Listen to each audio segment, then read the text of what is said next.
And welcome to the Smoke and Mirrors Radio Hour. My name is Jay Weidner, and we are here every Monday through Friday from 6 to 7, although I won't be here tomorrow night. We're going to replay Peter Levenda, a great show about the Nazis in South America, tomorrow night.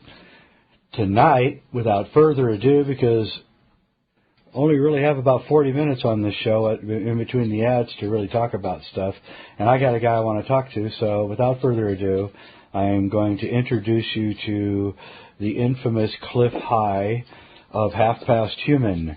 And I don't know, do you have like a 3-minute way to explain what it is you do so we can get to the really good stuff, or should we just get to the good stuff? Let's just get to the good stuff. I mean, people can go and Google Webbots, you know. I'm tired of explaining it. Exactly.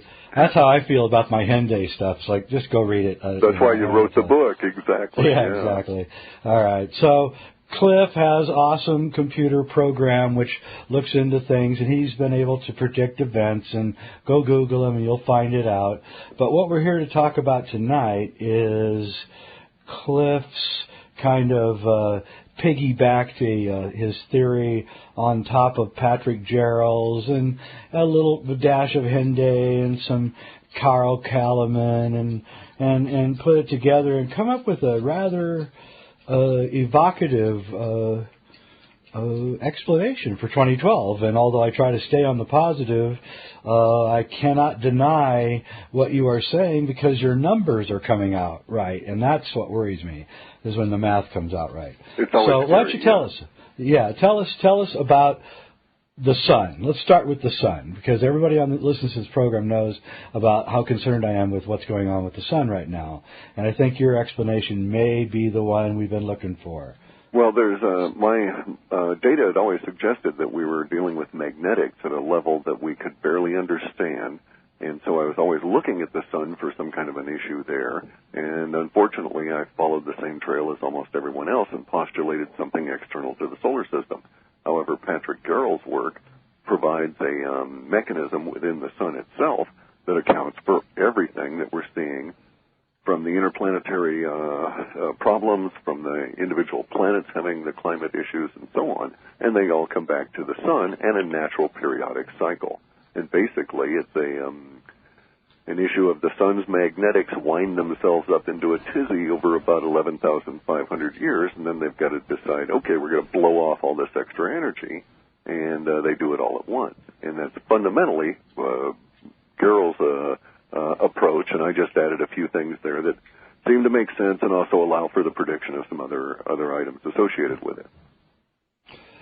So basically what we have here is a 37-day rotation cycle on the sun. On the poles. And on the poles. The poles would be its natural cycle. Yeah, it should determine how fast the whole sun rotates in total. But it doesn't, because the sun has 98% of the mass and 1% or so of the angular momentum, and the planets, while they have very little mass relative to the sun, they only have about 1% of the mass in the solar system. They have 99% of the angular momentum. So they're dragging the sun's equator around and lapping the pole every 87 days. And apparently, if you do this over the course of 11,500 years, more or less, it gets to the point where it starts manifesting as we see it. And it kind of makes sense. In my lifetime, the sun has changed from its mellow yellow to its current intense white, and then sometimes it seems to be shading over slightly into blue. And this would be a known effect that we see within small magnetic containment vessels that are messing around with plasma. And these small containment vessels formed by giant magnets are called tokamaks. And if you get your magnets out of alignment, you get the magnetic containment vessel all distorted, and the plasma inside escapes, and normally you have just lost a laboratory, but you learn from your lessons. And it appears to be generally the same kind of an effect that's occurring on the sun. And we have to acknowledge that even NASA has come out recently and said they haven't got a clue as to why the sun's behaving this way. You know, it should have been this, but no, it didn't do that. You know, it should have been into cycle 24 with some intensity, but if it's because they figured it was going to peak in 2012. And if it's going to do that, it should have started really getting active 2 years ago, which it did not. In fact, the opposite happened. Correct. Now, in my theory here, or in my addition to Gerald's work, it kind of makes sense that this would occur, that we'd have an absence of sunspots, because basically what occurs to create a sunspot is the coincident alignment of one of the magnetic lines of force being bent by the pull of the planets and sort of crawling up over the face of the sun, and it coincidentally aligns at 19.47 degrees of latitude with a structure internal to the sun itself. And if there is no alignment with the structure, no sunspot is formed at that magnetic alignment point. If there is, the two hook up together for this internal rotation of the sun, approximately 26 degrees, and we would see the sunspot appear, be dark, which really is a cooling in the sort of elbow, if you will, of the magnetic bend, and it would rotate around the planet as that bend wound its way up and towards the pole. And then ultimately, though, in the sense of many windings of cloth around a croquet ball, ultimately you get to the point where those windings are all now below the 19.47 degrees, and you should have an absence of sunspots. In fact, it should continue in a real sense until the absolute blow-off of all this external energy. And it may indeed be even the last countdown, so to speak, when all the sunspots shift over to a very chaotic kind, not a usual kind at all, but something that will erupt in a few hours and disappear. And these are predictable, and they would be occurring because the individual magnetic lines of force are not able to wrap themselves around the sun anymore, but they could still twist internally, thus briefly exposing holes in the sun's intense magnetic envelope around it and creating an illusion, so to speak, of a sunspot. And so if we get to that level where we've got these chaotic kind of eruptions all over the sun, I would be able to say that, all right, we're in, X number of days of the final blow-off of this external energy. And it should be quite predictable from that point forward. So we're looking for sudden and fast magnetic storms that come and go quickly. And when that starts happening on a daily or a weekly basis, we know we're getting close to the blow-off of this thing, which could result in what?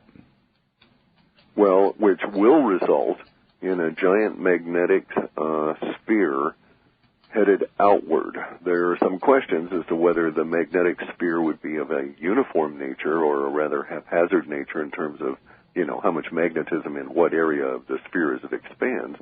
But within some general constraints, that sphere should be fairly equally magnetically active, and it should erupt out well beyond the orbits of the inner planets, and that we're in the inner planet category, and that may include us. And if that happens, then Earth is going to get hit with a wave of magnetism that may be so large and so intense that humans and other life would feel it as a form of gravity as it sort of went through the planet.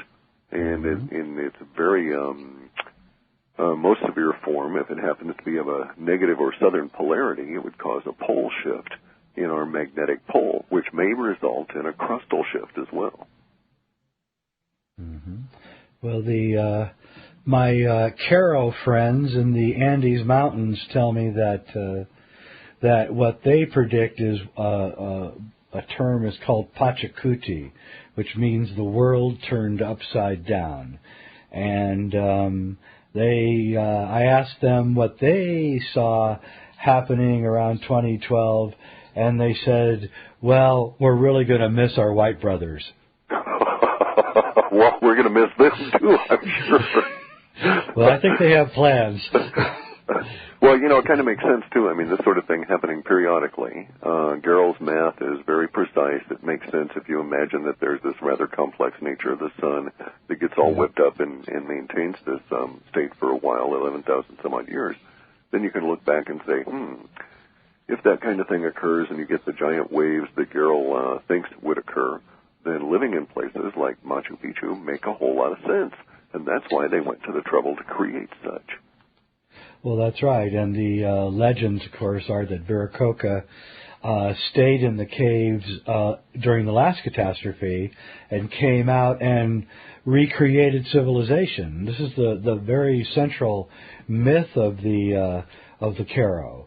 And so we can see that All of this has been going on for a long time, and it is a periodic thing. And as Fulcanelli warns us, the nature is renewed by fire. So this is an event that actually could be argued in a bizarre spiritual way as a good thing.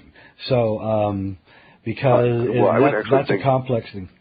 I would actually think it is good, especially in electromagnetic. And it probably is required to recharge our magnetosphere, which curiously recharges 11,000 years. That's exactly right. And so that I tell people that this has to happen because we're densifying at such a rapid rate. At this point, time is literally condensing. We're going to, our reaction times are getting shorter, and a potential event caused by human failure is certainly quite possible at this